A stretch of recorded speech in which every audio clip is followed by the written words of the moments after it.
Welcome, everyone, to another very special edition of Geeks at the Roundtable, the podcast. It's always very special to be here with you, watching us or listening to us. And today we have a very special episode because we're talking about DC. Because the first comment I got on our Marvel video was to do one for DC, which is only fair. And of course, joining me today, as always, is my co host, Zach Pope. How are you doing, you beautiful bastard? Oh man, I'm doing great. It's life's going great. Comic-Con got canceled, got to figure that out. But still playing through Final Fantasy VII remake, relaxing somewhat. And we got those Dune photos this week that I hope we get to talk about a little bit because now Ooh, I'm we now I'm will. just anticipating the hell out of it. And we got a Capone trailer. I think Which everyone's excited about it that one. also happened. Hey, it All right. happens, man. And we got once again two beautiful guests here on our show. First, we got Duane Miller from I believe you are the creator of Cinemania World. Please correct me if I am wrong, but Duane is here with us. How are you doing, sir? I am doing very well. I am the creator of Cinemania World. Thank you. I'm very excited to get into today's show with you guys. Finally, this is actually my first collab with Zach. Finally, Yes, and I'm finally, man. very, very, very excited. I met Zach a few times. Ren, you and I done a couple of collabs over on our Yep. channel. But yeah, I'm very excited to be on you guys' podcast and everything. I'm very pumped. Yeah, All we're right. excited to have you, and of course, as well, have Hannah over here because she has a bunch of hot takes that I really much agree with most of them. So I'm happy to have her on here and kind of get her thoughts on like the DC universe and stuff. Because I think that's I actually don't know much about Hannah, like when it comes to the DC universe, what you actually think about it. I know a little bit of Dwayne, but I don't know about you in particular. Do you want Hmm. to throw out, Um, and in general, Dwayne, you can also do the same for our guest. Sure. What do you guys think about the DC universe? I like it. I don't know. I'm not like I'm big into like comic book movies, but like DC movies have never been like my like cup of tea, I guess. Not because they're not good or anything. I guess like the Nolan trilogy is about like the only movies that I'm like super well versed on. Like even the DCU, I'm not like super like I guess well versed on. I've seen them all, but it's just not something that I'm like super I guess like educated about.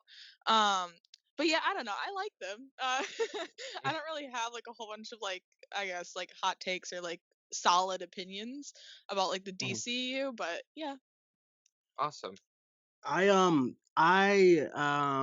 the DCEU, I there's a bunch of things that I love about it, but then there's also things that I just get so frustrated about because I for the longest time I've tried to be the stand for the DCEU to try to really root for them, but then they'll come out with something random like, hey, let's make a movie about the trench, and I'm like, why do we need a movie about the trench and whatnot? I loved Birds of Prey. I love. I don't love Man of Steel, but it's fine. The other ones, the only like the only DCEU movie that I absolutely hate, is probably like Suicide Squad, Okay. Justice League. I have a hatred for just because of like Warner Brothers getting in their way once again.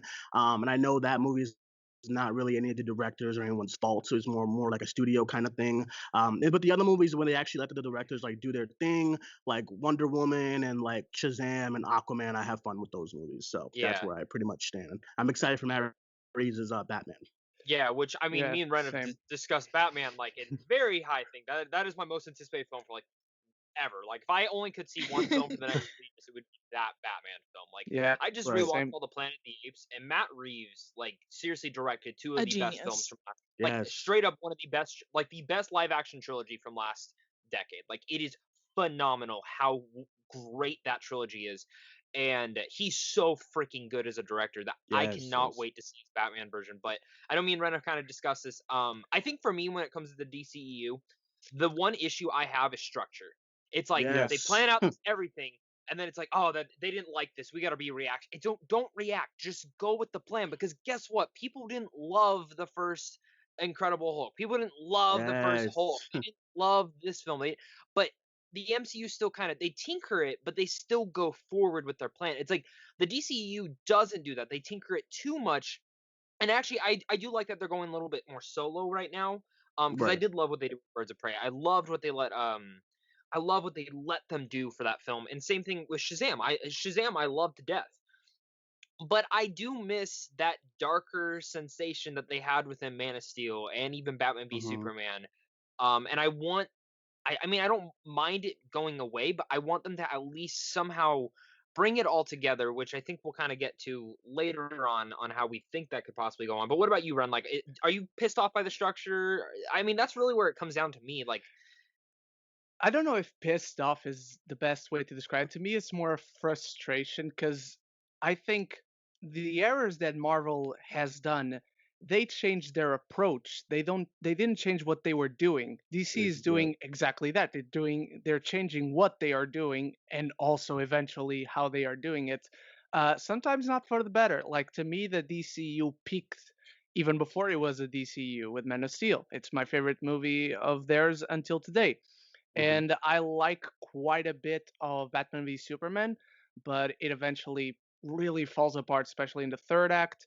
I am in a minority, which I was not a fan of Shazam or Birds of Prey. I know I'm in the minority on that. Um, yeah, I'm so gonna I hate you just for that. Mhm. so I just hope they get back on track and believe in what they are doing, because the message Right. that they send across is that okay, they didn't like this one, we also don't believe anymore in what we are doing moving forward, and it's frustrating because these Which, characters are great. yeah, which Right. goes to Birds of Prey now. They had this whole plan for afterwards. So Yeah. what are you doing now? And I think a lot of the things is people look that movie still made money. That movie still made money. Yes. I think the biggest thing with that movie is it came out at a bad time with the virus. Just as that thing was coming out all around the world, that movie got hit at Mhm. the exact same time. So I think for me, would that film have made $1 billion? No, it wouldn't have. But I think it would have made at least the 500, the 600 million if it did have that better release window. And I really hope Warner Brothers isn't like they don't want that, but that's a lie. Yeah. People Yeah. do want it. You just didn't. I mean, at that point, you didn't know how bad this whole virus Yeah. was and how it was going to affect. And obviously, now we do see that with films like this. Onward, there's been what is it? There's a couple other. I think honestly, the best film, the most profitable film this year is Bad Boys, if I'm not wrong. Yeah, Mhm. probably Yeah, yeah, that's either the that or one right there. Invisible Man, because Invisible Man was Yeah. cheap. So, Um, but that's my thing. Like Birds of Prey would have made the money if it wasn't for that. So, I just really hope they're not reactionary. I do want that Poison Ivy story that they've been talking about. I think that'd be really mhm. cool to see how they can interact that in. And the R rating, I mean, I didn't think it was needed, but I liked what they did with it. So, I'm hopeful. I'm hopeful. Like they just need to keep to a structure and just go forward with it. Let the directors do what they need to do and make the movies. Yeah. I'm actually I agree because I'm very glad that it's not like Warner Brothers is not under the same kind of direction, because I feel like if Birds of Prey would have came out around when like BVS and Suicide Squad was coming out, they would have definitely been like, okay, well, Margot Birds of Robbie's Prey wouldn't not have the came thing. out. Well, I'm saying, right, they would have been like, okay, Margot Robbie's not it. We got to get rid of her. We got to do all this. But I think that they've learned from like being so reactionary, and like I think like with the like how the critical kind of applause from the DCEU, they became so reactionary when it came to like Henry Cavill and thinking that the audiences do not want Henry Cavill, when that's absolutely not the case. And I'm sure we all would be down to have Henry Cavill come back as Superman, and Absolutely. whatnot. And like I would agree, because like I think if Birds of Prey did open up with a major number, we would have seen the next day they were like, okay, well, now we have talks for like Absolutely, yeah. all these other movies, and now we have a Black Canary solo film, and now I really I that doing that kind of just makes things like fall apart, because just stick with your plan. Don't start changing the plan because movie did really well and whatnot. Because we saw this is what happened when Aquaman came out. Aquaman came out, okay, the trench, and I'm like, dude, no, like, what are you doing? Like, and then like Same. I when see. Shazam, I think the I trench actually sounds like have a good idea. See, and I'm with you. I actually do like the trench idea. It just depends on how you do it. I think right, there's a way right, you can actually bring in a DC like stuff. Like the way I put it, and I don't know if I heard this from somewhere or if I had a dream about it because I have a lot of weird fucking dreams.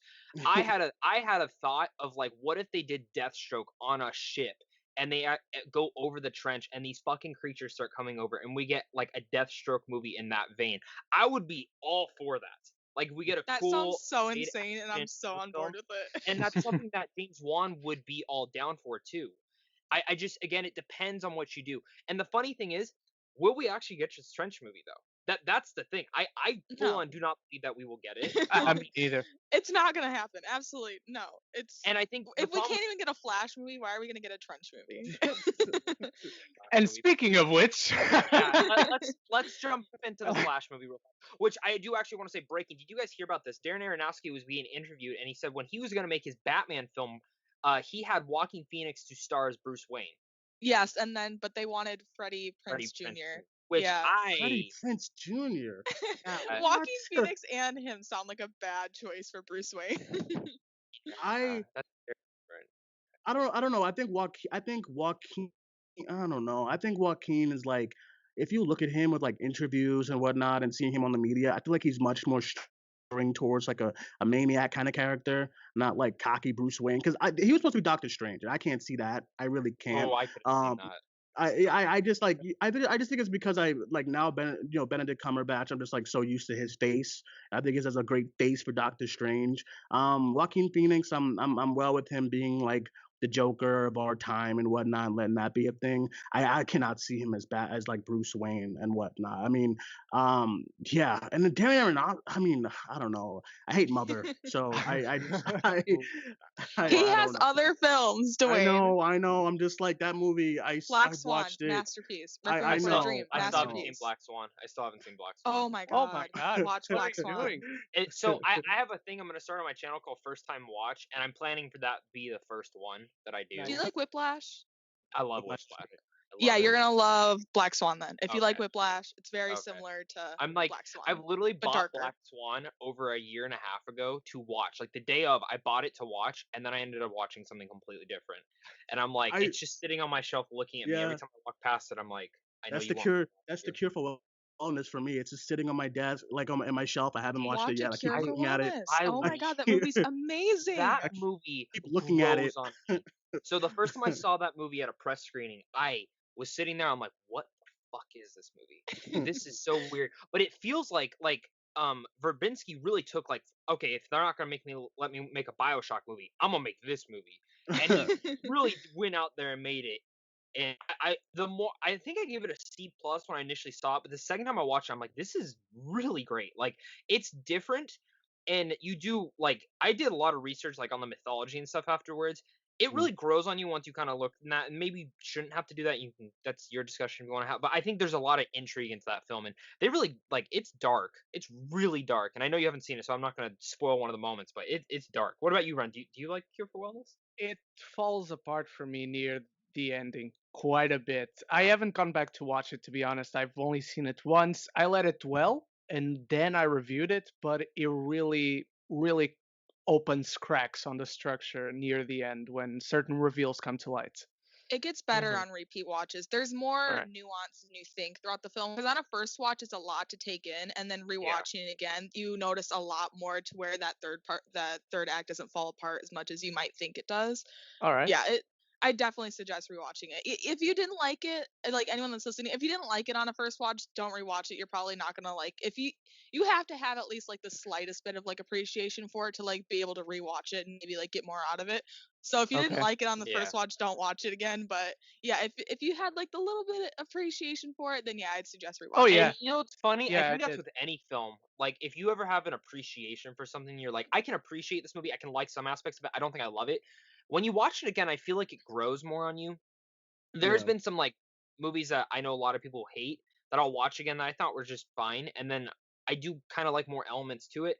And then there's movies that I just didn't really like the first time, and then I saw it again, and I'm like, dang, I really like this more. One that I actually want to revisit is Last Black Man in San Francisco, which I think is very well made, but I appreciated it more than I just actually loved it, if that makes sense. Agree. I agree. I thought I was in the minority.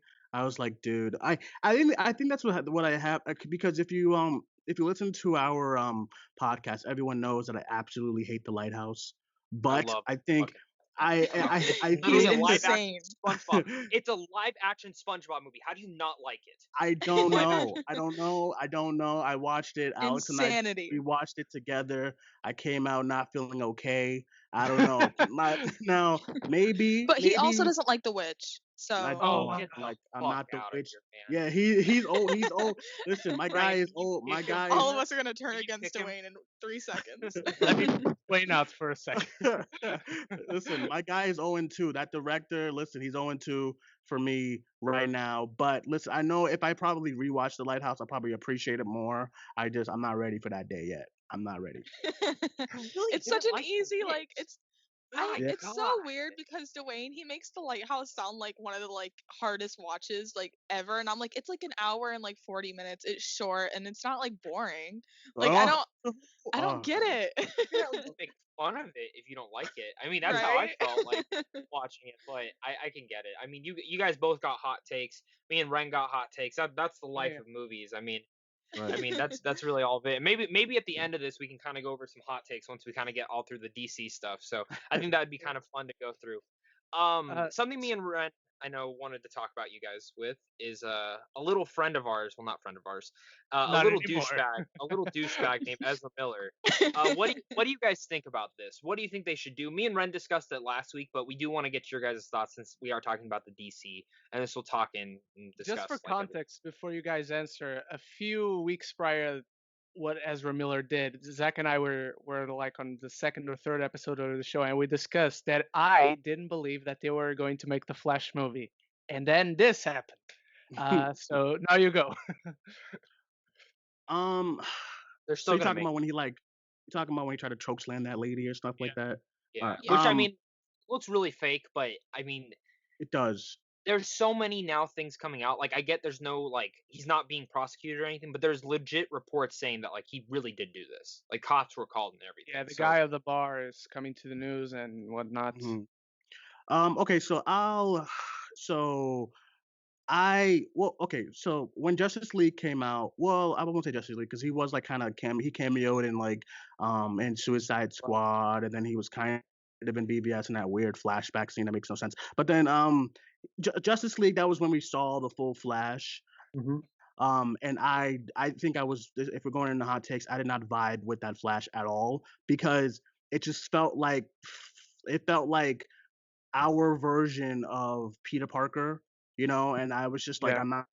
I'm not really digging this like kitty Flash, and he's like, I don't know, I just didn't like it, and they kind of cut out a lot of his like scenes anyway, so it's not really like his fault, but they I cut also everything out. yeah, they cut everything out from his character because I know he had like a lot of scenes in there. But I just didn't like anything. I didn't like anything with like really Flash in that movie. I didn't like the whole Dostoevsky. That stuff is dumb.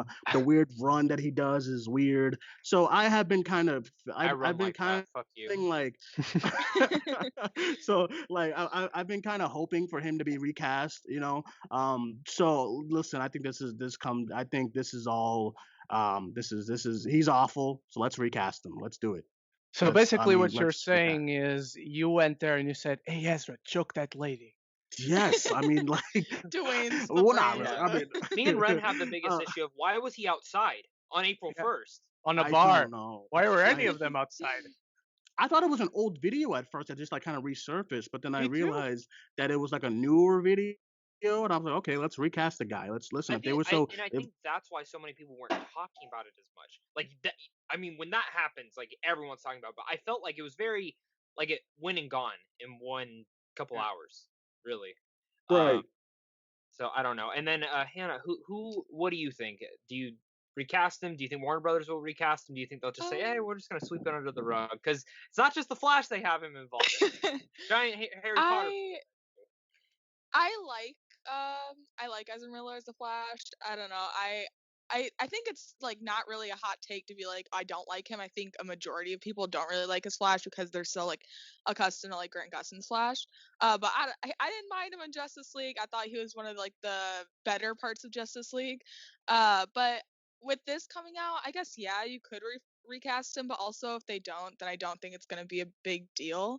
I think that one, like you said, it's like kind of came and gone, but also I don't think this Flash movie is ever gonna happen.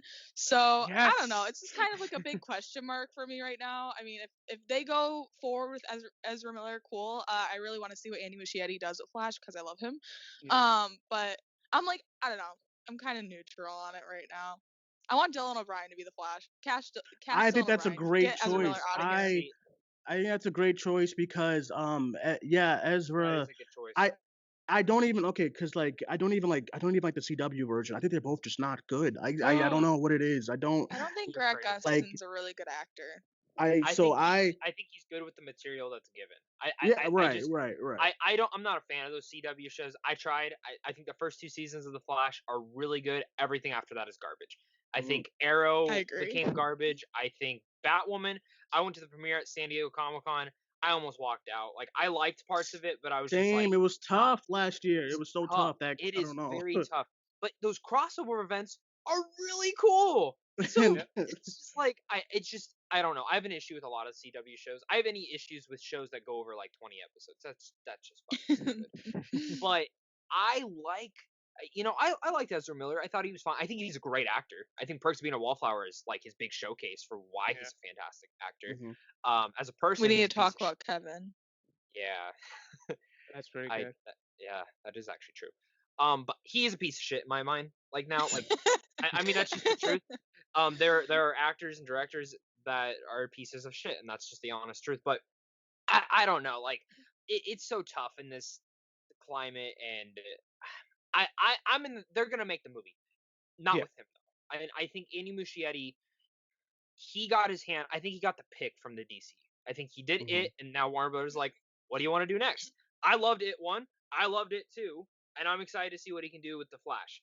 And I think he's gonna do the Flash. It's gonna be with a different person. Dylan O'Brien, though, did we mention that last week, Ren, when we were talking about? No, you went with Andrew Garfield. I went Yeah, with Lucas Still. yeah, which are both. I still like both of those. Dylan O'Brien's one that I like, and if I'm not wrong, was Maze Runner with Warner Brothers?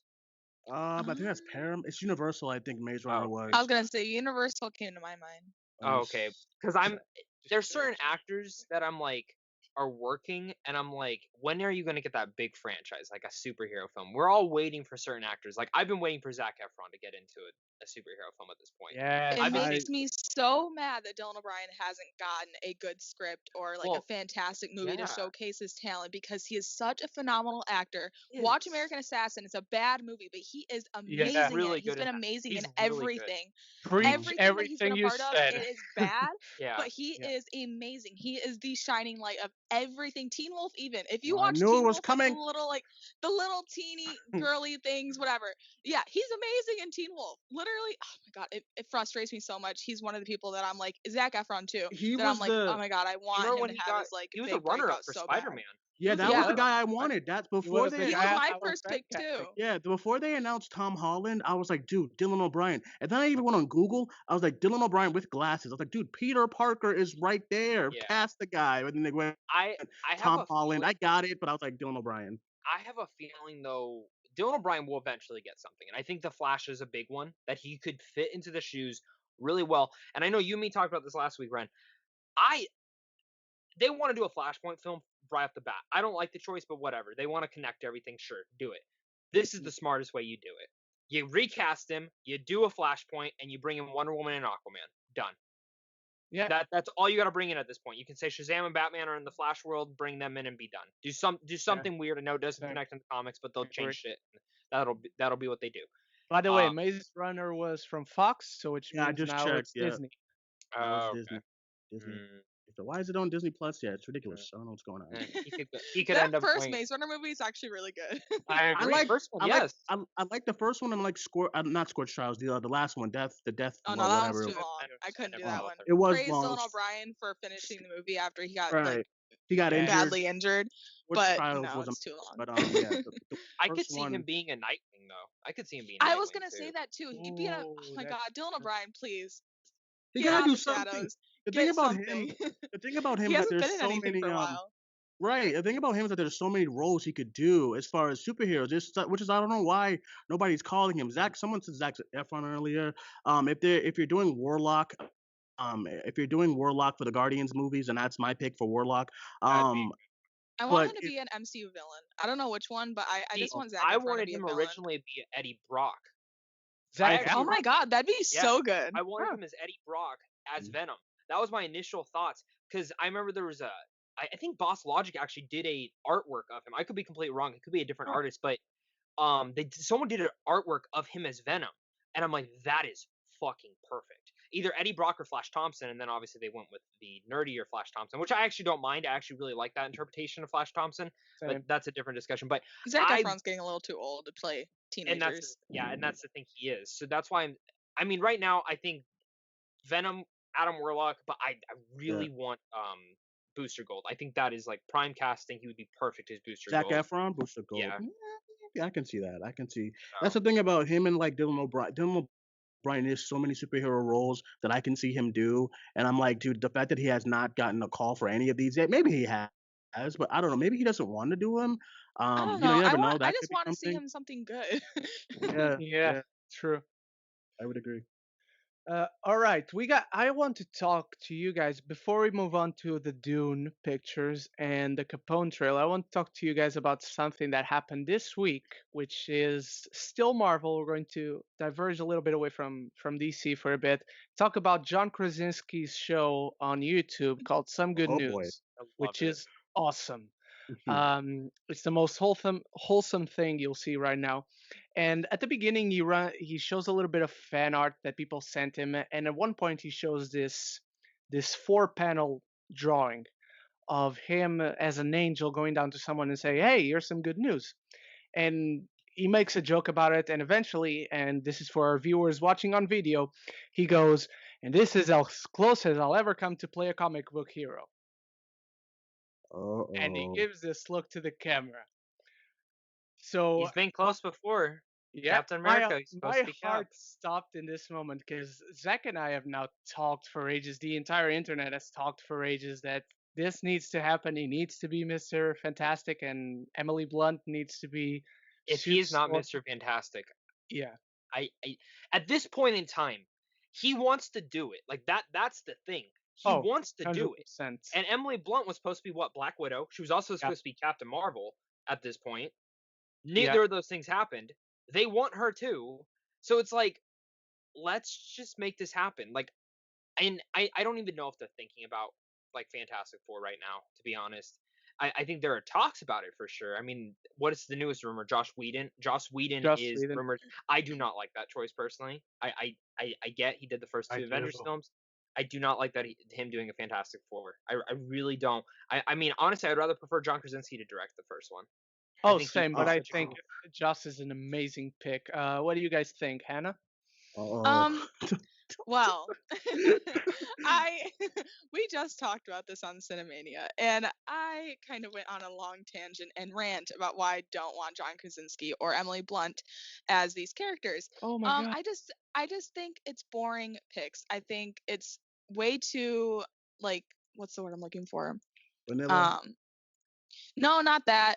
Predictable. I think it's way too predictable. I feel like the MCU really does go out of its way to pick like actors who you don't think of right away for these characters, and that's one of the things I love about it. Like for the Eternals, nobody ever thought about any of those people that they cast, or even like Shang-Chi, they went and got somebody like a nobody, a no name, and I love that. And I love that how exciting that is to like get new, like have them bring new actors up that like nobody's ever heard of. Tom Holland, who the fuck knew who Tom Holland was before he was Spider-Man? Nobody. And now we got this gem that is Tom Holland.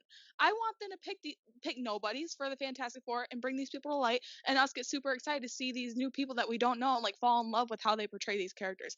I don't know. That's just me though, and I think they're a little too old for Fantastic Four because they are at the age where people are leaving the MCU. Chris Evans, he's done with the MCU and he's about the same age as John Krasinski. How long are we going to see them as the Fantastic Four?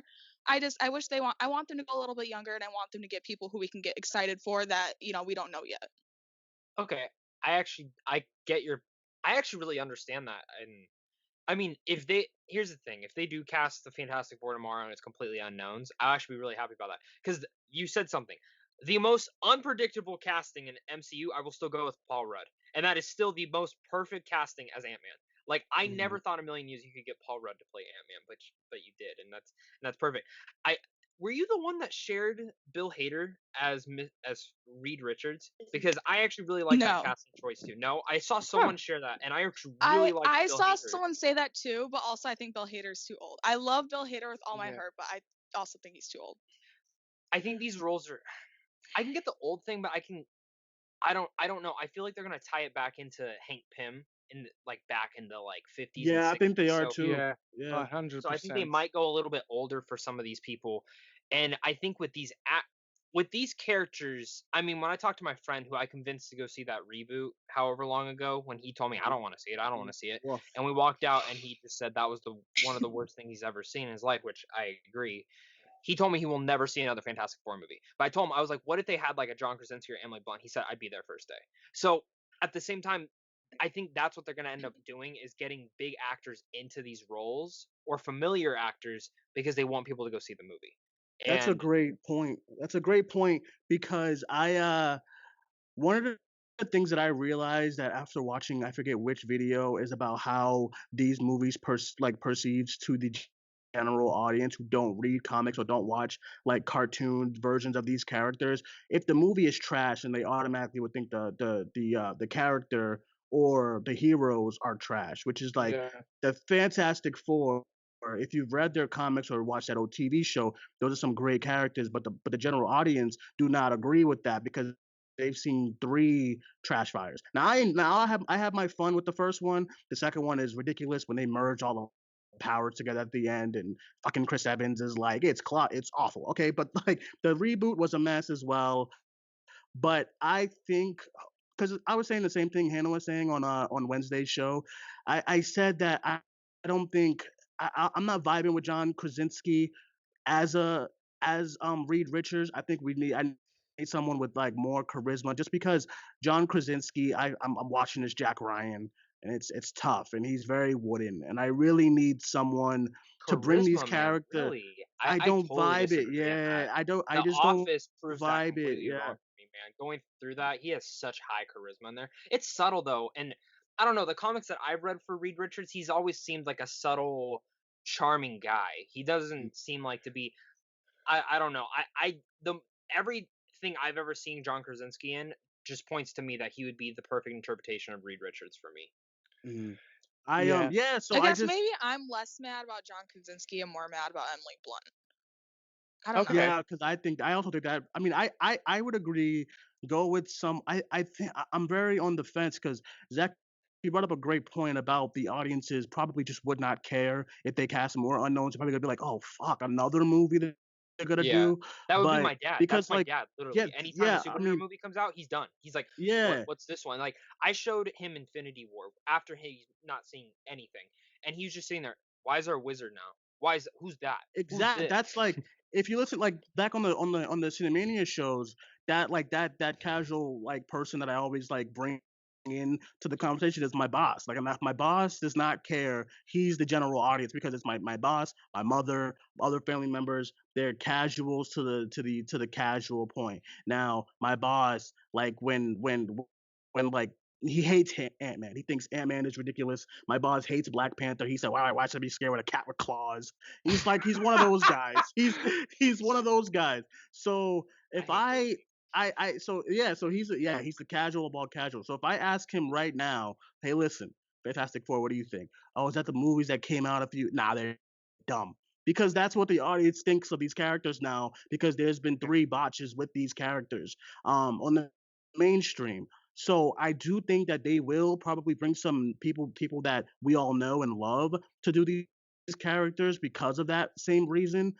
With that, as of Zach's point, but I mean, I would rather the route of getting somebody unknown, making them a full blown star. That is, but I do, like with Zach's point, I see them going the latter route of okay, let's get some people that people have really that they'll come to the theater, because this is gonna be shot our fourth shot with Fantastic Four, so. But also, is John Krasinski a big enough name to draw audiences though? Say what you want about A Quiet Place. A Quiet Place succeeded because it's a niche movie. That's why people came and seen it. People know John Krasinski from The Office, and that's about it. I don't think that Yeah. he's gonna be the person that's gonna get people in seats. I really don't. I don't think he's I think big enough Emily for Blunt that. will. I think Emily Blunt is, Yeah, I but think I Emily don't Blunt think will. that Yeah. John Krasinski is. I think I the name Marvel Studios is There the we thing go. that Yeah. would get Yeah. people in. Exactly. Yeah. There we That's go. why I think that you That's true. could go with no names. Yeah. Yeah. I you mean, could, and that's they the truth. do what they did with Tom Holland. Introduce them in a separate movie that people are going to come see no matter what. and then do their solo movie. So, and that's the thing. So it was rumored that they were supposed to be in Ant-Man 3. That was the big thing. And then Marvel wanted them to change it to Young Avengers, which I'm actually more fine with that. I think if you're going to introduce any of the characters in a separate movie, you do Doctor Doom.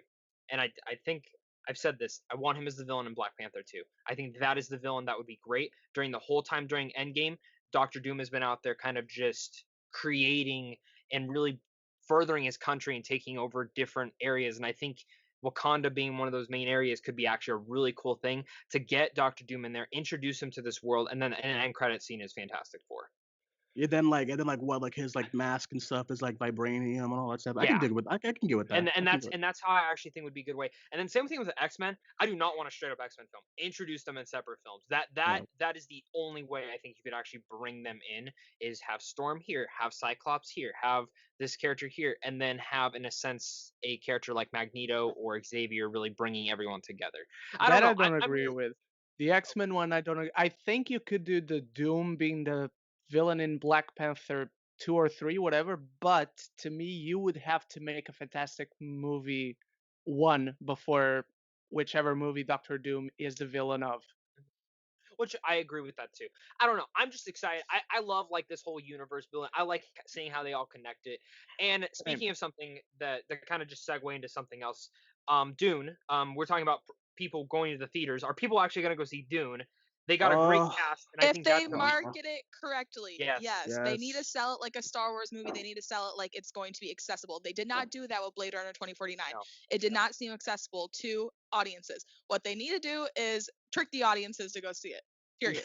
That's what she said. And actually tell people what the story is about. Yeah. Because I love Blade Yes. Runner. I think it's a masterpiece, but it Those did trailers not did not give you anything. Yeah. And Yeah. and that's what I say about this. I love the photos. I love the look. Yes. I love the cast. And this, Yes. I mean, I'm sorry, Tenet. I would rather go see fucking Dune at this point. I would I rather go agree. see Dune. I Dune agree. I don't looks- think Dune looks so. fucking incredible. And I just started reading the book, and I'm already fucking It's obsessed with it. incredible. It Oh, is- I'm about to buy. I'm about to It buy is- the book. it is phenomenal. I Like, try to tell Duane that the book is such like a meaty, like dense book that it's like if you do go see the movie, I'm pretty sure it'll be like okay enough to where you're gonna understand it, you'll enjoy it. But I think that reading the book will really do everybody a service because it's such a dense book. so I have a feeling. So this is my thing. Warner Brothers made Blade Runner, right? They did Blade Runner Yep. 2049. Yes. So Yep. this is my thing. They would not have handed Denis Villeneuve this franchise. This is what they want to be their next Lord of the Rings in a sense, if they knew they couldn't make it an accessible thing. So I have a feeling while Denis talking about this is gonna be 2 films, this is gonna be this is gonna be that, Yeah. I wouldn't have said yes. This film, I know the script, someone was discussing it online, that it does have a lot of action set pieces, which the book does, but it's not that much. There's going to be more action set pieces in here. They're going to make it very much exciting, but I think at the core of it, they're going to keep the values of what Dune is, like the political aspect of like kind of the Game of Thrones stuff that they have in there. And I know my friend was talking about, well, like Lord of the Rings is like, but Lord of the Rings at the time was not, I mean, when they were making that was not, this is going to be the biggest thing in the world. Yeah. Right. It wasn't. It was a very, so if you market it right, if you make it interesting, they can do it. Again, it really comes down to marketing. But I showed my dad and my mom those photos, and they're really interested in it, which is it's insane. Again, you can't make it look like Mortal Engines. You make it look like fucking Mortal Engines. I ain't No. Sell it like a Star Wars film. Yes, I That's think straight up you. Star Wars. And Lord of the I Rings. agree. I agree with Hannah. I actually I agree with. I agree with you guys both because as far as like Tenet, listen, I have been in theaters when they have showed that 5-minute thing with Tenet, and I hear so many groans and I hear so many like annoyances or whatnot with that movie. I think that movie's having a really really tough time explaining to audiences what it is. Although Really, I'm I feel psyched. I'm the psyched. opposite of that. It's I mean, it's I'm Christopher psyched Nolan. about it. Christopher Yeah, it's Nolan's Nolan. like a director He's that audiences know. Yeah, and he's a director that can like do movies like that, and that's Do you the think it moves opposite. real fast? Do you guys think it comes out in July or it moves? I think it I comes It's out. moving. I think it's moving. Eventually, it's gonna move, but I think they're just trying to wait to see. With Because this whole like I AMC said, thing happening, I don't think that all big movies are going to be coming out until we're for sure like gonna yeah, have like for theaters sure. in enough theaters. Good. If theaters open back up in June, I think Tenet comes out. I think Warner Brothers says, "Fuck it, we're gonna go for it." Because Yeah, I hope I so. think, Maybe. I think they know Wonder Woman. This is the thing. Tenet they know is gonna at least make enough, and it's gonna get really good reviews. That's all they care about. Yeah. that it doesn't. It's not going to spawn a franchise. They know Tenet is not going to spawn a fucking franchise. Unless it ends with a post-credit scene Yeah. connecting to Inception. Yeah. But they know it's not going to connect. So this is my thing. I think Warner Brothers is going to because a big movie has to come out. A studio is going to have to try a big movie. Warner Brothers is always, we give them shit, but they do try a lot of risky stuff. And I will give them that. They did a fucking $200 million Blade Runner film. Yeah. So They and Warner As Brothers they too. should. Warner Brothers they're gonna too, let like Tenet go out, and then Wonder Woman. When Wonder Woman comes out in August, they want that to be the big. They want that movie to make $1 billion. well, of Oh, course, yeah. yeah. And they definitely with last year and the beginning, some of the beginning of this year, they need like a big hit for them. 2018, they like going back to my box office show, they did really good in 2018. They had all these hits left and right coming out as far as box office draws, and they need that this year as well. Whenever we open back studios, so I do think when movie theaters are opening, so audiences can come out and flock to it, they're gonna try to do like a bigger movie. So I do think that Tenet could be that movie, and then eventually we get into the bigger movies like Wonder Woman and whatnot. Going back to Dune, the photos were fantastic. I really think they should market it. Put the Oh, thank you, man. I like that Chance the Rapper hat too. It's really nice. They gotta like put the words like they gotta have the movie guy voice be like epic, fun, epic, like something, something. In the world, yeah, something. This Yeah, December, just in a deserted world like nothing yeah, The else. something. sandworms. We have the next visionary world like Lord of the Rings, Star Wars. We have Dune with Yeah, Timothy something. They need something. I think the cast definitely helps. Sexy Oscar You got Isaac. you got like Zendaya's in there. You got some good people in the Those cast. You photos got turn- Momoa. I don't know about you guys, but those photos turn me on. I know They you're the same She thing, looks- Ren.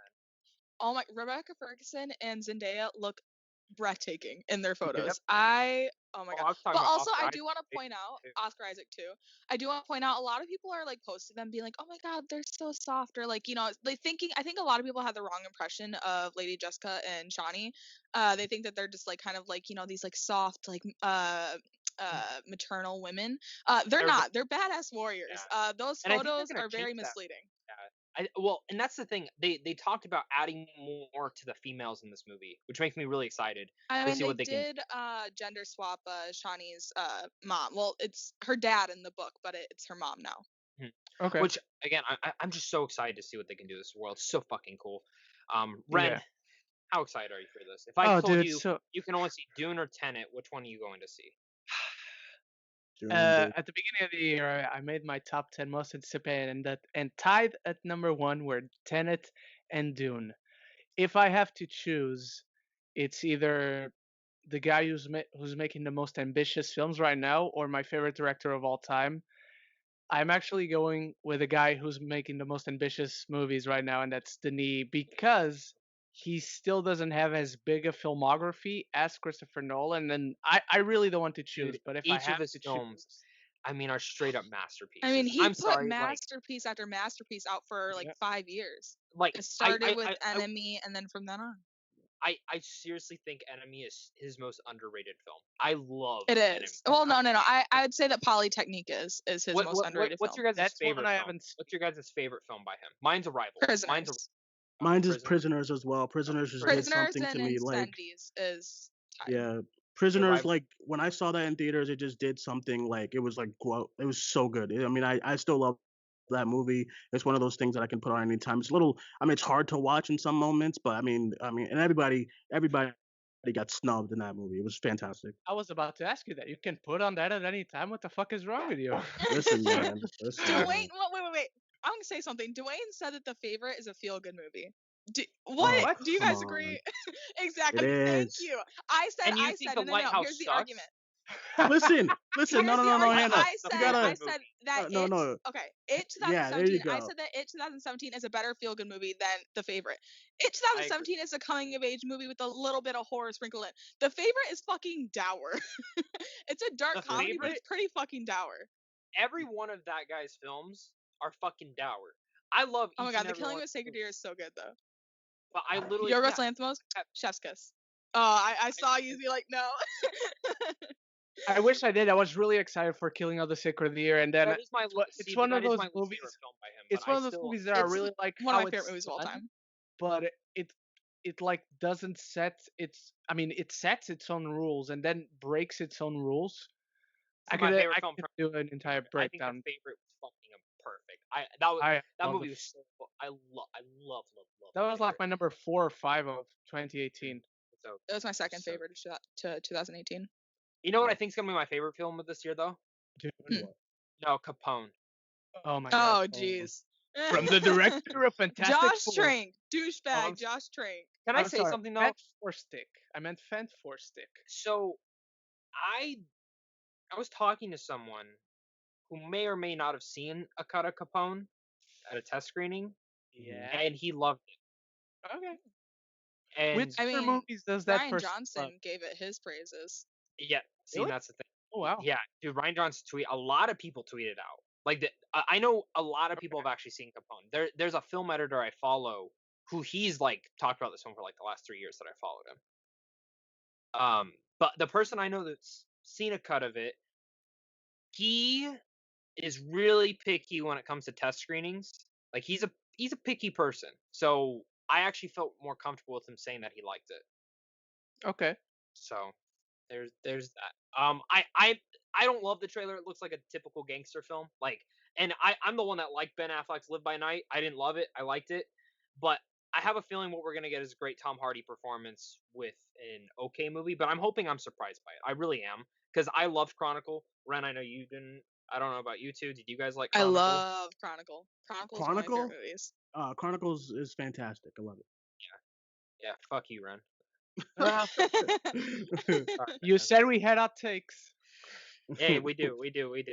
It's all right, Ren. You have all the hot takes apparently too. Well, not really. But yeah, no, I wanted to mention it. Did you guys like the trailer? I thought it was okay. It looks The like a movie typical looks like gangster movie. Legend, the other Yes, Tom Hardy yes. movie. Which Yeah, and I that one's I liked. boring. So I I liked don't it, know. but it is boring. But I think a lot of it is because of his performance is good in it. I will watch a bad movie, but Tom Hardy's good in the film. I went in for a Taron Egerton and Tom Hardy kiss, and then I didn't get it, and I was like, well, watched it for nothing. Hey, fair enough. What did you think, Duane? About the trailer? Yeah. The trailer was good. I just like that Josh Trank makes me nervous. But I mean, if everyone's like praising it and whatnot, then I'm excited for it. You know, it looks like I like those kind of movies. And I also am a fan of Live by Night. I just don't like the ending. Kind of ends a little bit flat for me. But I am a fan of Live by Night from Ben Affleck. I And actually stuff, think Live by Zach. Night had struggles because of the Justice League stuff, and also Right, because right. I know Ben Affleck had a lot of issues behind the scenes. He's one of my favorite directors. Like, he's top 10 for me. He's I love Mhm. The Town. I love Gone Baby Gone. I love Dargo, and I like Live by Night. I mean, for me, I just can't wait to see what he does next. So, Yeah. but in general, we're in an exciting time, because the only thing that does worry me about Capone is, do you know who is producing this film? Do you know what studio is putting this out? Oh boy. Vertical no. Entertainment. Do you know what is- film they put out? No. Gotti. I haven't Oh seen it. boy. Yeah. I haven't boy. seen Gotti, but I've seen clips of it, and I'm like, It's oh on. man, I think it's can't on imagine Amazon watching Prime. this. If you guys have Amazon Prime, you guys can try watching It's it. on Netflix over here in the UK. See, Yeah. I went and saw it. Sat there for an hour and 40 minutes. And I think there was 10 minutes left, and I said, "Fuck it, I'm leaving." Were you the only person in the theater? Yes. Oh my god. Question about that, Zach. Are you a walk out of a theater if it's hot garbage kind of guy? No. Because I I only am, walked and out because I see. So at press screenings, I can't walk out. There have been Right, times right, when I right. really wanted to. If I don't like a movie during a press screening, I'm taking a fucking nap. That's just the truth. Like, I will in the first hour, I will decide if I like the movie and if I think it can be redeemed. If it's just complete garbage, I'll just take a fucking nap. Or if I just can't stop watching it, like Serenity. I don't know if you guys saw. I think that's a fucking masterpiece. It's insane. It's Serenity terrible. It's is fucking terrible, fucking but I love it. nuts. So I always love telling this. When I went to my press screening of that, I brought my best friend who comes to almost all my screenings with me. And I told him, dude, this movie's probably gonna suck. It's gonna be super boring, but I'll buy you dinner. So I bought him dinner. We went and saw the movie, and we're sitting there, and we're laughing our ass off, just so much. And I'm like, dude, we gotta be quiet. Like, I don't know how other people were feeling about this movie. So, but we just keep laughing. So there's a point where I walked out, started laughing in the hallway because I just couldn't. And then I walked back in and kept laughing. And the sex scene in that, when he pulls out and goes, "I win," fucking best scene in that whole thing. But I walked out, and the rep asked me what I thought about the movie, and I said that was a fucking movie, and I walked off. I said that was a fucking movie. It really is. If you haven't seen it, please go and see it. You're in quarantine. You must watch it. It's a fucking must watch masterpiece. But yeah, I mean that was a movie that I probably should have walked out of. A Hellboy, but I don't like walking out of movies because again, I only walked out of Gotti because there was 10 minutes left. I didn't care for it. It wasn't gonna change. I was fucking hungry, and at that point in time, I'd paid for the movie. If I get to see a movie for free, though, I will not walk out. I feel like that's unfair of me. If I pay for it, though, I think it is. It's been a while. If I pay for a movie, I'm usually there to review it, so I Yeah. can't. Mhm. The Grudge. I mean, I probably should have walked out of The Grudge, to be honest. That was The my first Grudge is walkout ever, hilarious. was The Grudge 2018. I've never walked out of a movie ever, but I left with after My John Cho died of The my Grudge. last I was like, I'm out. my Yeah. last walkout Was The was Lighthouse. no, I didn't walk out. I didn't walk out of the lighthouse. My last walkout was Black Christmas, the new one. It I haven't seen was it. oh my, because I'm the same. If I go to like press screenings, if I like stuff like that, I'm not gonna walk out because it's a privilege and whatnot to be there, and like some people are not as fortunate. But if I paid money and stuff like that to see this movie, then I'm out of there. Like people like at Sundance, Zach. I don't know. So there were some movies where people just walking out, and like Well, some dude, there's see, and that's crazy to me. So I right, remember right, there was a critic I met there who we for some reason our schedules were like the exact same for almost every film. right. So we like every time we were in line we were just discussing and talking. But he had a friend who legitimately, if his friend did not like the movie in 30 minutes, he'd walk out. And I'm like, dude, you know how many people And would want to be every film here? we Like, saw, it's he crazy. walked out. And I'm like, that's insane. I mean, that was my thing. I think there was two movies I really didn't love at Sundance. I just took a nap. I just took a fucking nap. And I think the only one the only one I almost left him, which I'm actually glad I didn't, was Possessor, because I really didn't like the beginning of that film, but I started really loving it towards the end. And I'm glad I didn't. It was super late. I almost walked out because I was fucking tired, but I said I just got to get through this film, and it was really good.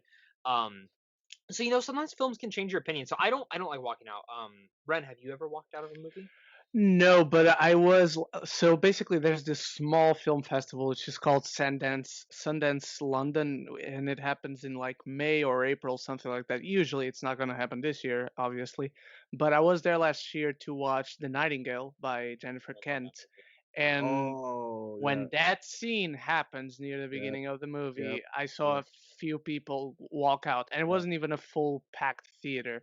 I mean, I guess they were walking out for the right reasons, if that's even It's possible, but hard to watch. So it's yeah. stuff like that when you have Some to people deal could with get like, triggered by yeah, Yeah. when something you like have that. to, I think, yeah, I Red don't. Sparrow was one for me like that happened. When I saw Red Sparrow, a Red lot of people Sparrow, walked out. yeah, like when movies like, cause the Nightingale, I remember my buddy Alex was like, yeah, I'm getting ready to watch the Nightingale, and it's like a morning. He's excited. I'm like, dude, listen, you gotta put yourself in a mental state to watch the Yeah. Nightingale because like it's a tough watch because there's a lot of rape in that movie. There's a lot of like, it's just a lot of stuff in I that love movie. Jennifer So Kent. I love Jennifer she's Kent. I love great. the Yeah, Babadook. yeah, she's The great. Babadook. I mean, I own the fucking book. I have a fucking Babadook book. It was totally worth the money, but I love that book. I love that movie to death. And Yeah, yeah, same. it's funny how that all works in that whole entirety. But moving out of Capone, should we head back to DC? What do you guys think? Should we head back to the DC world and kind of discuss some projects we'd like to see that Yes, Yeah, maybe yes. we won't walk out of? hopefully. Hopefully not. I who wants to start with this? I have one. I'm worried someone might take it, but I want to see if anyone says it before I do. All right, Too. just Wait, don't dream give your projects? n- just some you'd like to see, not necessarily the one you're going to pitch, but just some ideas to throw out there that you like to see DC attempting, whether it's on TV or in the movies. Um, Um, I can start. Okay, so dream projects, the one that was being worked on, but they kind of like, it was one of those things that they just stopped working on it because it was like a disaster back in like 2016. I do, because I'm a fan of the comics, I do want to see a Batgirl movie done well, but I am in the league where, as far as Batman's characters, I think before we start going crazy with his characters, we got to make his movie, and his movie's happening, but we got to get that out there first before we start releasing all his like side characters and his characters and whatnot, because like it goes back to like when the MCU started. Iron Man and Spider Man, they both have, I'd say mostly Spider Man. There's one of those characters like Batman that has a lot of side characters that everyone loves.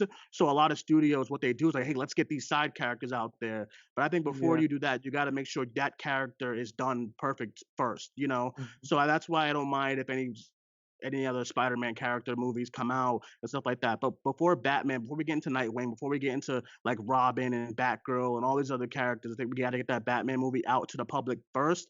Then we release those his characters movies. So I would love a Batgirl movie led. I think I kind of want Kathy Ann to do it, and I want and I would love like Caitlin Dever to be Batgirl or someone else like that, someone else around her who could be like quirky, because Batgirl she's a quirky character, and then when she puts on the cowl, she's like really really badass. So I want someone who could be quirky and charismatic and stuff like that. But one of my dream projects is like Batgirl. I really want to see that on screen, and then like a TV show, Netflix style, gritty, bloody, of Red Hood, with the Red Hood Nice. character. Because Yeah. he's not a character you put PG-13, you throw him out there, now he's Yeah. killing folks, and he needs to be gritty and mean and angry like the Punisher. So those are like my two ones right now. I agree.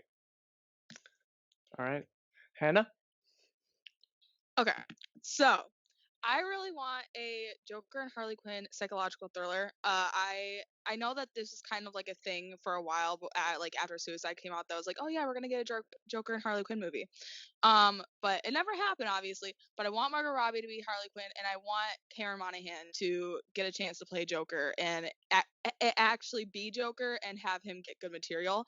And I would love to see somebody like Mike Flanagan direct it. This seems like something that would be pretty accessible to like audiences, and then be like, oh my god, Joker Harley Quinn movie. But like when you're watching it, be like, oh my god, this is actually like really dark and fucked up. I want it really bad. Sounds great. Well, and I think that's what Joker proved last year, is that audience members will go see a movie like that. Mm-hmm. Yeah. Yeah, I would Even though agree. I didn't love Joker, but I think like I can't tell you how many people I talk to at work who do not like comic book films who went and saw Joker. Yeah, I same Yeah, thing. Yeah, me too. It was yeah. it was a big thing. Ren, do you want to go first? Yeah, I got a few, and they're mostly Batman stories. FYI, I want to see Nightfall, but like a full Yes. movie just dedicated. I love The Dark Knight Rises, and I'm probably one of the few people who does. But I want to see like even maybe a 2 movie arc dedicated to Nightfall with Bane, with agree. Azazel, with Nightwing already on there. This can't be like the beginning of Batman. This has to be a veteran Batman. I won't even like it if it's the third movie again. This has to be after Batman has many adventures. Maybe it could be the third movie, but it has to be after Batman 1, 2, and then another Justice League 1 and 2. It has to be really after we have seen Batman go through many, many adventures. I would also love to Who would you see. want to play Bane in that? Like it would go up against Robert Pattinson. Ooh, I would that's a want tough Taylor one. Lautner, man. I'd really What? want Taylor Lautner. Lautner. Jesus. No, I'm Ooh, joking. don't I'm give joking. me a heart attack like that, man. I am blanking on the actor's name, but if you guys, I don't know if you have seen Black Sails, Oh, the no. show, which is basically a prequel to Treasure Island. And there's this guy. I'm searching for his name right now. He in the show he plays Billy Bones, and he's a huge, huge dude. Tom Hopper, not Tom Hooper. Tom Hopper, 2 P's, Hopper. And this Ooh, dude, yeah. he is Oh, huge. yeah. Isn't he in Umbrella Academy? I haven't seen Umbrella Academy, but I know he is. He's like the gorilla. Yeah, dude. Yeah, Yeah, he'd be good. I'd like that. As a Yeah. Bane, I like that because he's yeah, big. Bane yeah. is like, Yeah. what's his face? Why I say what that's gonna oof, sorry. Nolan, when he was casting Bane, Tom Hardy was great. I still love Tom Hardy's Bane voice and all. I think he's fantastic.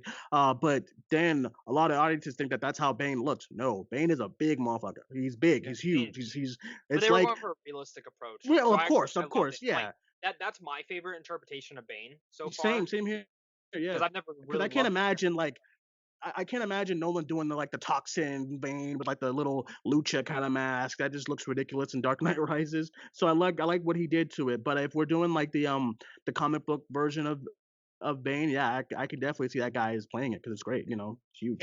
And I would cast as Azazel. He is a French character, so I would would put, since he's going to be around for like Zach, 2 movies I tops, love if Zach. they do it in 2 movies, I'm going to cast Vincent Cassel, who is in Yes. Westworld right now.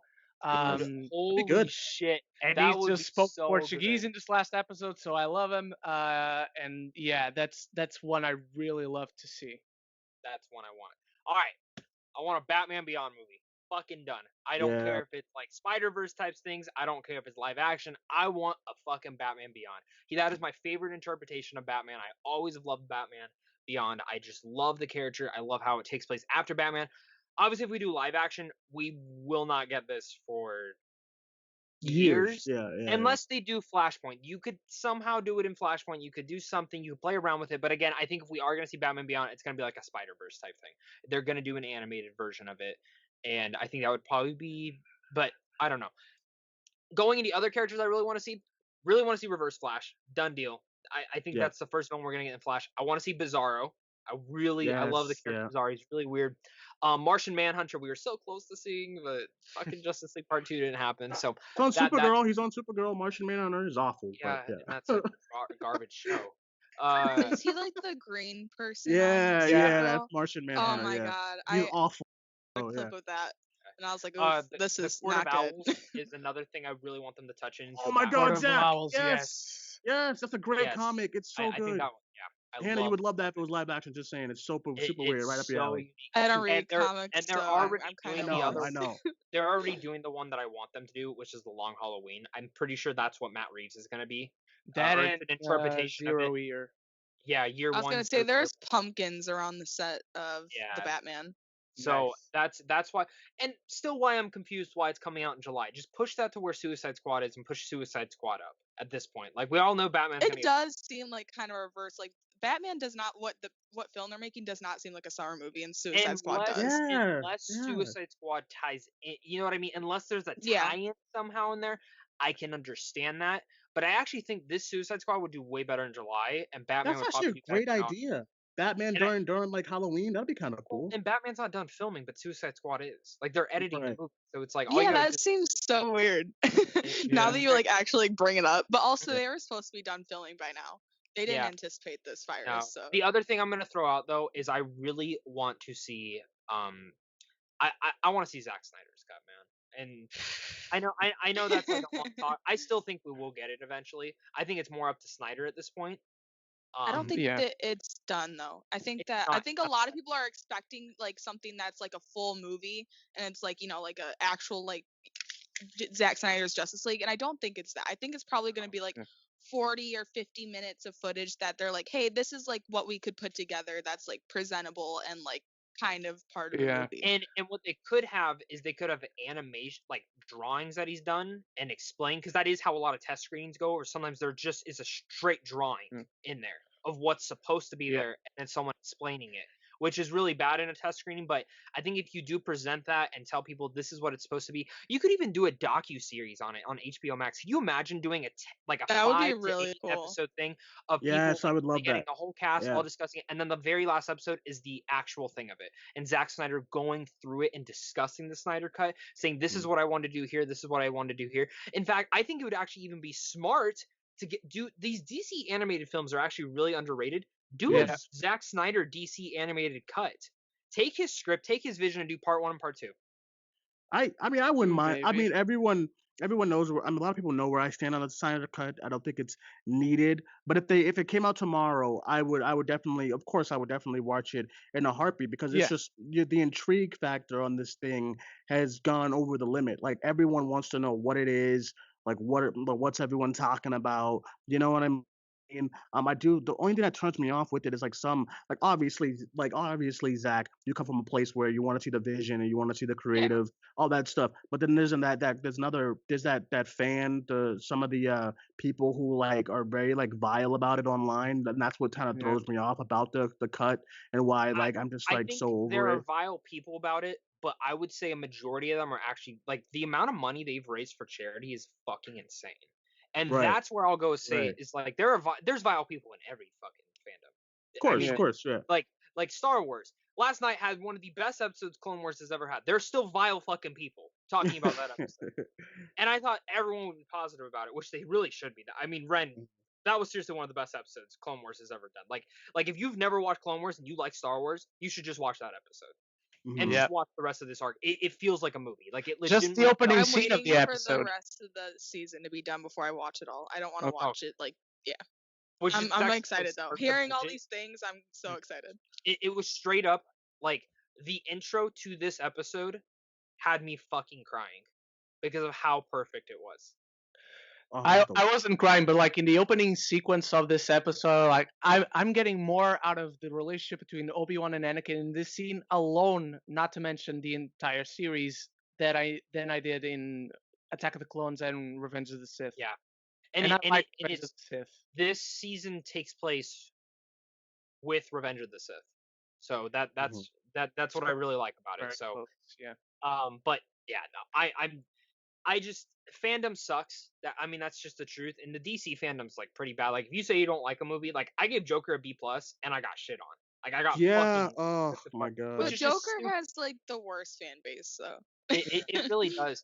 And like I think a lot of the reason is because I grew up with Taxi Driver, I grew up with King Comedy, I went in the movie and said it's the same fucking movie with the I Joker. tell What? everybody With those that, and movies? everyone gets so mad at me on Twitter about it. I'm like, I don't understand, because when those director nominations came out and I saw that Todd Phillips was directed alongside Scorsese, I was like, this doesn't sit with me right at all. See, and I Especially think the since reason he did get ripped off nominated though his is I films. was reading an article. The reason he got nominated though was because he dealt with Walking Phoenix. They marketed that film, and a lot of the interviews with the people that they had who voted pretty much said, yeah, they put up a big thing that he dealt with a lot with Walking Phoenix. I mean, You Walking Phoenix shouldn't is get a nomination for no, and you dealing with shouldn't, somebody, and you though. shouldn't. But that's the way they That marketed doesn't it. mean best director. That just means you're a tolerant person. Yeah, but it True. just I mean the Oscars just suck. Can we just admit that? I mean, there Oh was a yeah, bunch of the nominations Oscars are a now. joke, but I still go as far as everyone's gonna get excited for it every year, though. And we're gonna talk Yeah. about it. We're gonna Yeah. shit on it, whatever. that I still go as far as say The Hate You Give should have been nominated like Oh. 2 years ago. Yeah. I love that movie. I at least Russell Hornby should have been freaking nominated. He was so good as the He dad. He was very good. Very good. Very good. Right. I would agree. I would agree. But yeah, no. But let's be honest. DC films that will get nominated. Academy Award winning Suicide Squad, everybody. Never forget that. Oh man, I mean, Birds of Prey. It's one of the only movies to come out this year. If the Oscars still want to go on, then has a good chance. I mean, I honestly, Margot Robbie is up there for me. If I were to talk about 10 actors or actresses who embody a character, she embodies Harley Quinn. I could never imagine them recasting her. She's up there with Robert Downey Jr. for me. I know Yeah, she's and only like been in, what, and 2 like films, but Hugh Jackman. Yeah, she's right Yeah. up there. I would agree. Yeah. she's so fucking good in that. I think but that her let's get- performance in Birds of Prey is better than both the performances that she was nominated for last year. Oh, Oh, not I'm just gonna put Iconic. that out there. Not iconic. I said Come on. last year. I said last Oh, year. last year. Okay, I last don't, year, yes. I don't agree with the one in Bombshell, but I'll agree. I think with that there's the one in- scene in that movie that she is phenomenal in, and then the rest is just kind of like Margot Robbie being pretty. The phone But call. yeah. The phone call, right? Yeah, the phone call Yeah. scene is the only one that I'm like, oh, the only scene in the movie where I'm like, yeah, that's like Oscar worthy. The rest of it is Margot Robbie being pretty. Yeah, no. What else was she in last? What? Once Once Upon a Time in Hollywood. Oh yeah, I She's don't want like- to send that. I don't want to send that nomination either. That's Me just- neither. I don't agree with that Wait, one. She's Was she great. nominated for an Oscar for? She's nominated for stuff She was for double that. nominated. She got nominated for it. Yeah. The I BAFTAs see- or something dumb. Yeah. Yeah, but BAFTAs are dumb too. So Yeah. sorry, Ren. No, I have to disagree publicly because this is a video that's going out in public. I have to disagree with you. The BAFTAs are not dumb. They are very prestigious. They are better than the Oscars. Invite me. Okay, fair enough. All right, let's pitch our dream projects, guys. right. This Alright. is something that we love talking about. Something that we just want something going on. I kind of already spoiled one of my pitches, but someone else go first. All right. Well, why don't we start with Duane this time? Sure. So my dream, I won't say it's like okay, it's not gonna be this outlandish thing. I don't know. I'm kind of like Zach. Zach really got me on this Court of Owls. That's like one of the best comics I've ever read. Yeah. Part one and two, with the characters. And I know if they did have the right director to do that, I know like a lot of people will be a fan of like how much it does mess with like Batman's psyche and whatnot. And the reason why I say you gotta love it, Hannah, is because if you love the Mysterio scene in Far From Home, you can do a lot of shit in Court of Owls with Batman and stuff with that character. But my dream project right now that I absolutely want DC to just trust the audience and trust like someone to do is a Man of Steel 2. And Yes. a Man of Steel 2, what I will say, I said this on one of our shows a couple of weeks ago, that I think that what happened with Cavill's Superman, which is why it didn't resonate with a lot of audiences, is because I don't mind Zack Snyder. I just don't think he's the right fit for the character of Superman because although I do enjoy that they did kind of change it up a little bit and made the movie a little bit more like darker and gritty. I think the character is not that, and I think the character should be held by someone who's like who's able to do stuff with like more life and charisma and whatnot. The same way like Taika kind of brought Thor out of that same kind of field with Ragnarok.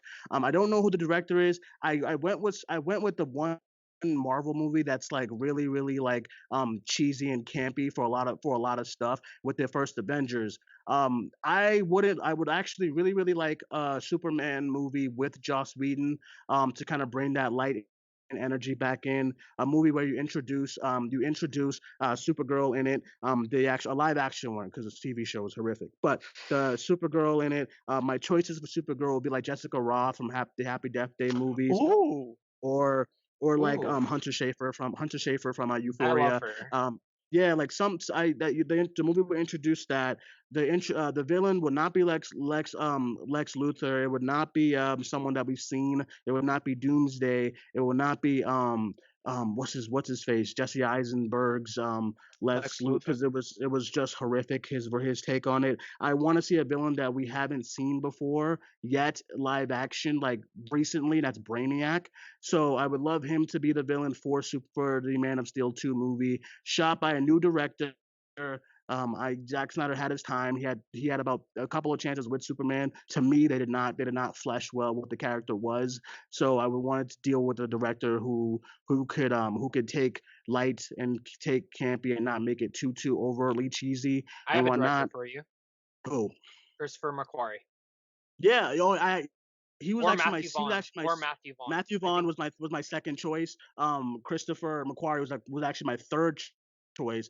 Just like I just think that's what we need for Superman. I think especially with how times are right now, not with per se the virus, but it's just like 2020 has been horrific. It snowed yesterday in April here in Boston. I don't know what's going on with 2020. She's mad, but I think like a bright a bright superhero movie is something that we would need, and like I think a character that's perfect for that is Superman, and I really miss I really miss Superman being great, so that's my dream project is that. All right. Zach, you want to go? yeah. So let's just start with it. I mean, there's so many different ideas I could pitch. Okay, I'm just gonna go forward with my Batman Beyond cartoon. Okay. I really think like you know Spider Verse was such a phenomenon. It's my favorite Spider Man film. Really close to Far From Home. I love Far From Home too. I think Far From Home's great. But Taste. yeah, Far From straight Home up. is awesome. I just rewatched it again last night. I legitimately think that is like from the comic books I read of Spider Man that was just it was like perfect, like just tight and perfect. Plus Mysterio is my favorite comic book villain ever. So just everything I ever wanted. It's my Jake favorite Gyllenhaal. comic book movie, period. That's phenomenal right there. You're Ren. You're not a knight anymore. You're the king. She's gonna be the next knight. Dwayne is not. Dwayne's just gonna go away. He's gonna go live at a lighthouse right now. With he's gonna be a Willem Dafoe farting all the time. Yeah, Oh my he's gonna be security for them right now. Dwayne's gonna lie to him too. Dwayne lied to Willem Dafoe at Sundance and said that he Oh, loved the lighthouse. I'm Oh not my shocked. god. But you know what Listen, though? I've done the same. man, So I can't tell him. That's just but what he I'm could have saying. said nothing at all. That's Oh, the I I thing. had did the opportunity to interview in 2018. I had the opportunity to interview Boots Riley, the director of the Force Cock movie. Sorry to bother you. Bother You, but then I saw the movie and I was like, no, I can't make it to the interview. Unfortunately, I'm just too busy with other Oh things. my god, that No, ending I is I so. interviewed the director who did that Ted Bundy Zac Efron film, Oh Mhm. yeah. and so I tweeted out that I thought the movie was just fine the day before the interview. This dude saw it. He saw my tweet. I know he did because he was like, "Oh, you're Zach Pope." I said, Yeah. Yikes. Yeah. I mean, he was a nice guy. He was very condescending, though. Very condescending. Like, and I think it was just because he's been interviewed so many times at that point that I think he was just like he was hearing a lot of the same stuff that people were asking. Um, very like thought provoking. Like he actually made me like the movie a little bit more, surprisingly, because I kind of got to see more of the vision he was going through. Besides the point, Batman Beyond should be the next Spider Verse. Everyone loves Batman, just as everyone loves Spider Man. So the next best format to do is animated. Warner Brothers has a really underrated animated department, to be honest. I'm actually quite excited for Scoob. It looks very charming. The Teen It Titans go to looks the movie. so cute. It does. Teen Titans Go to the Movies, I thought was going to be complete garbage, and it was actually not bad. It was actually pretty good. And in a year, that year, which had pretty bad animated films, could have argued it should have been nominated for an Oscar. Just saying. Not saying it was one of the best, but it could have been. I think if you do Batman Beyond, you bring it in. You could even do other characters in there. Maybe mix in Flashpoint in there. Have this character, Batman, go through different scenarios. You could bring in the Azraels. You could bring in the Nightwings. You could bring in anyone who's ever played Batman before and bring them all in this really unique concept. And just in general, kind of bring it together. Yes, we'll have some stuff to Spider-Verse, absolutely. But I think this is a way to touch on different characters throughout the Batman lore.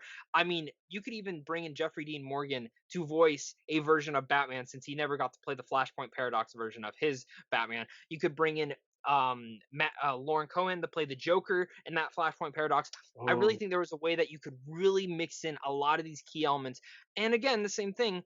The DC animated stuff is really underrated. It's a way that you can play with throughout these comic book series that we might never get into a live action format. And I think this is the way to do it and have a lot of fun with it. I mean, honestly, come on, can we be honest? Spider-Verse, some of that took place in the Raimi universe. Am I wrong or am I right? Like there was direct tie-ins to that universe. I was just waiting for them to say this is the Raimi universe. Maybe in the sequel we could get that. Maybe in Doctor Strange 2 we might get that. Who knows? I still think we're gonna get Spider-Man live action or Spider-Verse live action very soon. I think in the next 6-7 years, I think we're gonna get one. And I think they will throw money at Tobey Maguire, and I think they'll throw money at Andrew Garfield to do it. And I think we'll even get the guy who voiced Miles Morales to play him in that. That's a different thing. He said that he wanted to play Miles Morales live action. And I think they'll do it. I think they. I mean, of course he wants. He's young enough to do it, and he's amazing. He really is. But and then as a director for this, the director I want, it'd be easy to go as far to say, hey, just get the people who did Spider-Verse. Personally, for me though, I want someone who's never really touched an animated film before, and well, he has beforehand. Damn it, it just blanked.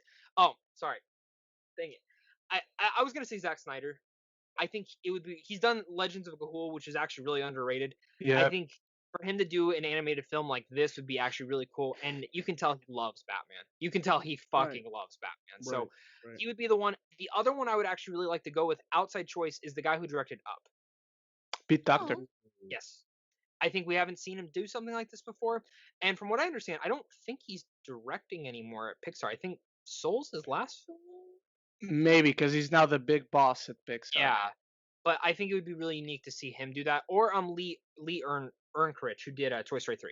Oh yeah, he's out of Pixar, so he can get in on Warner. So that's kind of what I'm looking forward to. I mean, Lord and Miller didn't do Spider-Verse. They wrote and produced on it, so you're right. They could get him. They could get him. You are right. Why don't you go, Anna? Okay, so I just want to preface beforehand. If I say anything that's comic inaccurate, I am so sorry. This is just my imagination. I don't read comic books. It's the movie. Doesn't have to be comic accurate. My pitch is that I want a Nightwing film, okay? But I want it to be where Batman is dead. And I want Nightwing to be kind of the main reason why he's dead. Like, it's his fault, right? And so I don't want a villain in it. I just want him to be the villain himself and him trying to get out of this, like, very, like, space where he's like, I don't know what to do anymore. I don't know what to do without my mentor, without Batman. And I'm not okay with who I am, like, you know, killing these people. And I want to be, like, very violent and, like, and I want the director to be Bill Hader, right? Because Bill Hader has proven that he can write characters like this, and he is a phenomenal writer with, like, Barry. Barry's like the perfect example for this. He knows how to flesh out a character like this. Exactly. Woo. Thank you. Free on He is HBO right great. now. Go watch it. Don't He is spoil great with season 2 fleshing for out. No, me. no, no, no, no. Let's not spoilers. Okay. He is great with fleshing out characters like this, and he's great at writing characters that are kind of like they themselves is the villain, and I just think that he could make something so compelling with like a story like this. And I want John C. Reilly to be Alfred. I would love I to see love that that. so Ooh. much. That's I so perfect. He's so good in the Sister Brothers. If you guys didn't Oh get my to god. see that. When I thought of this morning, I was like, oh my god, I'm a genius. I need it to happen. Oscars, Warner Bros, make it, push it. You're gonna win Please, everything. Yes. I need Bill Hader to win Best Director.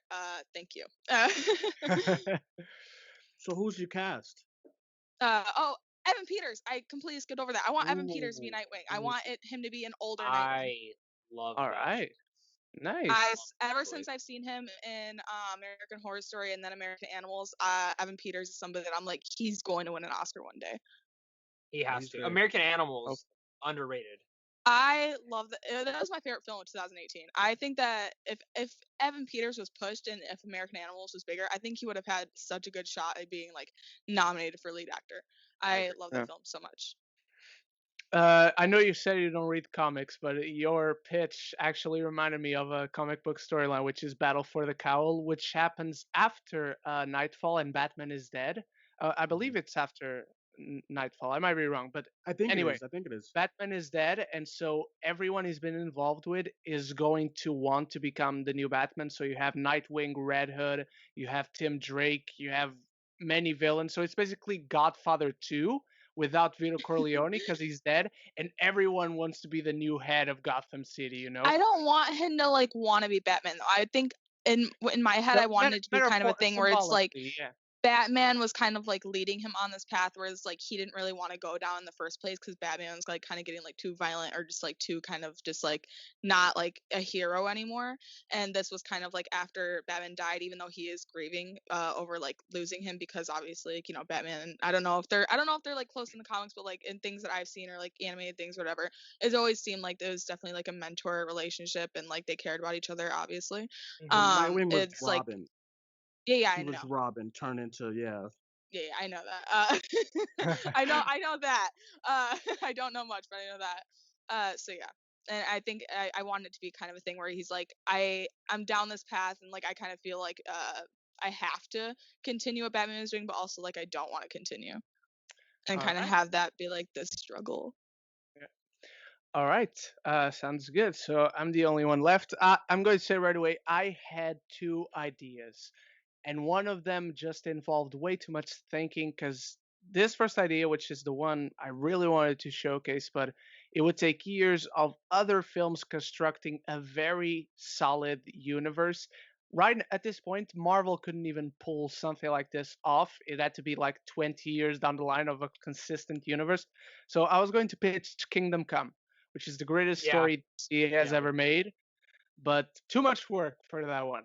So I'm going to pitch instead a trilogy that I will change very much from what it is in the comics and will just involve the characters from the Green Lantern universe because I want to see Blackest Night as a trilogy of movies.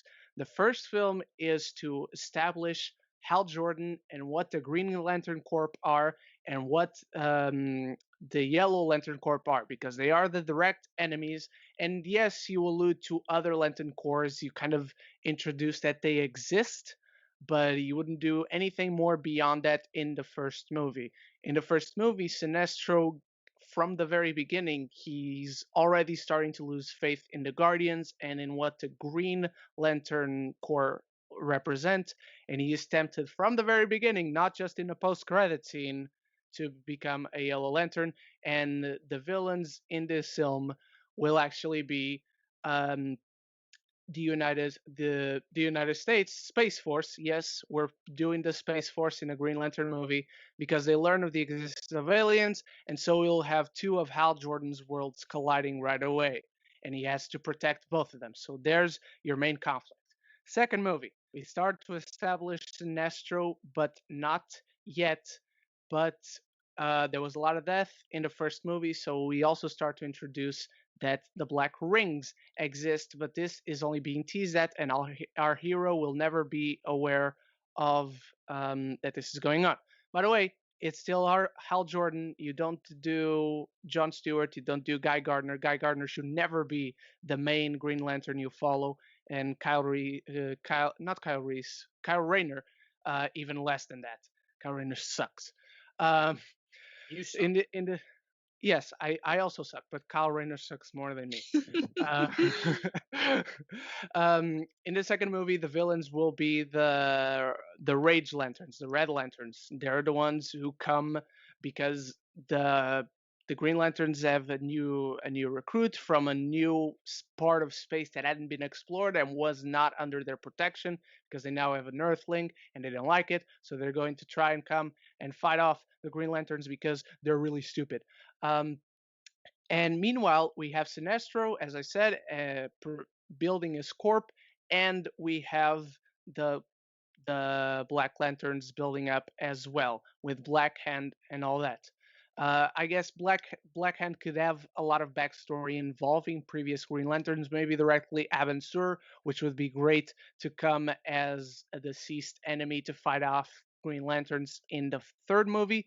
And no, we are not going. This third movie will not include every Lantern core that exists. That would be impossible, even in a trilogy. At least I can't think of a way of introducing all of them in 3 movies. They can be introduced, but they're not all of them are going to be like big parts that you follow. So we already have Green Lanterns. We start introducing Black and Yellow Lanterns, and Red Lanterns are the main foil in this film, which is a conflict that does not get resolved in this film because the Black Lanterns will be the ones that interrupt it in the third film, and the third film will be the longest out of them all. It will be like 2 hours and 30 minutes or something like that. Not more than that, not 3 hours. 2 hours and 30 minutes would be good. And it's an all out war to protect life and what the Green Lanterns and even the other lanterns, because they are emotions and things that a human being, a living being, needs to have to create that power. They are all fighting for life against death. And I know this is very superficial, but that would be my pitch, and my pick for Al Jordan. I thought about this, and Zach and I know I've suggested this guy to play a bunch of other roles, but I would go with, who's the guy from the new You talking Netflix about show? Adam Sandler? You want Adam Sandler? God no. Imagine. Dude, I don't know He about you. I would love he to could see be Sinestro though. He could be Sinestro. I wouldn't mind seeing him as Hey, Sinestro. the Safdie brothers directing a Green Lantern film. I'm fucking for it. Oh my god. No, not the show. Millersh. We haven't seen him in a long time. He's great. Oh, He could be a pretty good Hal Jordan. And I'm going to give every fan their dream casting right here. Luke Evans is playing Sinestro. oh, I like that. I I like that. actually Who like do you that want to choice direct too. it? Who do you want to direct it? Direct it. I don't. My first thought, but I never liked this idea, even though it came to my head, was J.J. Abrams. But immediately I was like, no, not J.J. Abrams, because that's too obvious. Uh, but it has to be someone who's used to big concepts and exploring a lot of lore. Ryan So Johnson. Ryan Johnson would be a great choice. But I just looked him up. Why am I blanking on shit? Just be Ren, it's you. You want to direct the film. Just be honest. It's okay. True, true. No, but Morton Tildum, who Ooh, directed. you know I think what? I just watched Defending Jacob. 100% he's win doing that. that. He's Yeah, he doing that. directed every Oh my episode god. of it. Yes. Okay. Okay, yeah, I'm in. actually, 100. The atmosphere he builds in that show is 100% sold. Yeah, that would be really cool. Yeah, and that would be the guy to direct it. Sweet. I love That it. sounds I love it. insane, and I love it. I love Yeah, all of it. I love all of our pitches, and that's kind it's of the even best more thing. insane in the comics. You gotta read it, Yes. Hannah. Maybe I need to start reading comics. So, guys, please, in the comments, let us know what was your favorite pitch. Which pitch wins this award? Did you guys like it? What is your pitch for a DC film? Let's hear it. This was a great episode, though. I loved having it. It was a lot of DC talk, lots of Dune talk, lots of Capone talk, lots of why Far From Home is top tier Spider-Man film. and top tier Period. Marvel film. Period. And why The Lighthouse is perfect as well. Oh. Both films that Duane is not too hot on. Duane doesn't like Far From Home. Don't get me started, We Hannah. Why did you do that? scream Dwayne, over it on every what's your single top 5 episode. MCU? Real fast. What's everyone's top 5 MCU? Oh shit! Let me bring up my letterbox. Hold on. Ryan, It's what about you? Let me guess. Endgame, Infinity War, Ren, right? They're both on there, but not by the. It's Endgame, Avengers, Civil War, Right. Infinity War, and Winter Soldier. Okay. My number one is still Winter Soldier. Okay. My number two right now is was like up in the air, but it was Civil War. My number three was Endgame. Number four, Black Panther. Number five, Guardians of the Galaxy. Okay. Hannah, what about you? Mine is Far From Home, The Avengers, Ugh. Avengers, Infinity War, Iron Man, and then Homecoming. Okay. Ugh. So mine would be Guardians of the Galaxy. Dwayne, the heavy sighs after my Two- list. 2 is Far From Home. 3 is Infinity War. 4 is Black Panther. And 5, it switches right now. I need to rewatch Endgame one more time, but Endgame or Homecoming. I love Homecoming. Oh, Love it. Homecoming Me is too. great. Stomach, Yeah. man. Stomach. Fuck you, man. Can we scrub all of his audio out of this? Can we just pretend Me we're and talking? Dwayne I'll cut literally him. get into screaming matches on Cinemania over Spider-Man. We will. The show can be about anything but Spider-Man. We'll still talk about Spider-Man. It literally It's like it'll be ridiculous. Can we be honest? That's what this show is supposed to be about. yeah. We It talk literally about like more DC, more Marvel than DC. right. It just Yeah, happens. true. I don't know. It happens. Everyone has different opinions. As long It happens. we're not being, as long as we're not being all being mean about it and stuff and whatnot, so we're fine. We're good. Hey, it We're happens. It happens. But it's fun. So Ren, take us on Yeah. out. All right, that was another great and very special episode of Geeks of the Roundtable. I want to thank very much to our guests today, Duane and Hannah. Duane, first, where can people find you online, and what are you up to? You sit a little one. Thank you. Well, thank you guys once again for having me. I really appreciate it. And something that the audience don't know is that you guys worked around my schedule a lot this week for this episode, so I really appreciate that. Yeah, you can find me on Twitter at Cinemaniac94, and you can follow the Cinemania World page also on Twitter at Cinemania World, Facebook, Instagram, all that stuff. We do shows, multiple shows every week.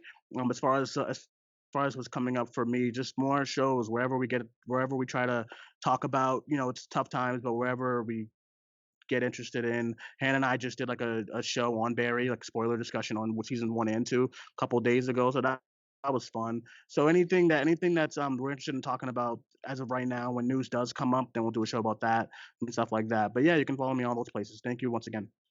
No worries. And Hannah, where can people find you? At Movies and Cats on Twitter. Also, I had such a good time doing the show today. Thank you. Yeah. Thank you We had a both great discussion so with much. you guys. Yeah. Thank you for being here. It was great. I mean, as soon as I got the comment on our Marvel one that we should do one about DC, I was like, okay, I'm asking Dwayne, and then Zach called me out because he was like, we should have female perspective, and I'm like, yeah, I know that Dwayne has Hannah and Megan, which I've met personally on the show, so I'll just ask him, and he can bring whoever he wants. About the So. queen herself with the hot takes. So. Yeah.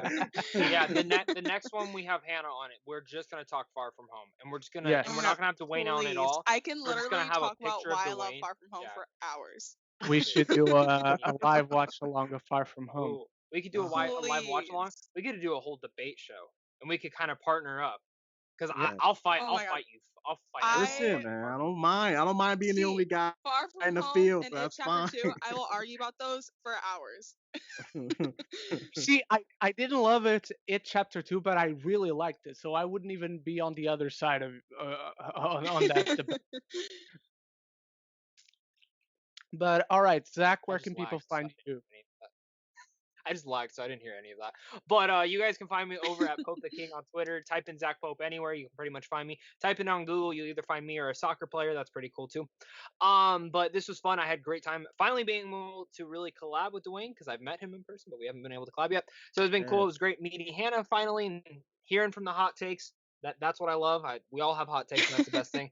And Ren, it's always a charm just being able to talk to you once a week since I think for what we do like one collab a year, and now we're finally doing one collab a week, and it works Yeah. out perfect in that nature. So, the what do we raccoon knight today? virus. I think we knight today.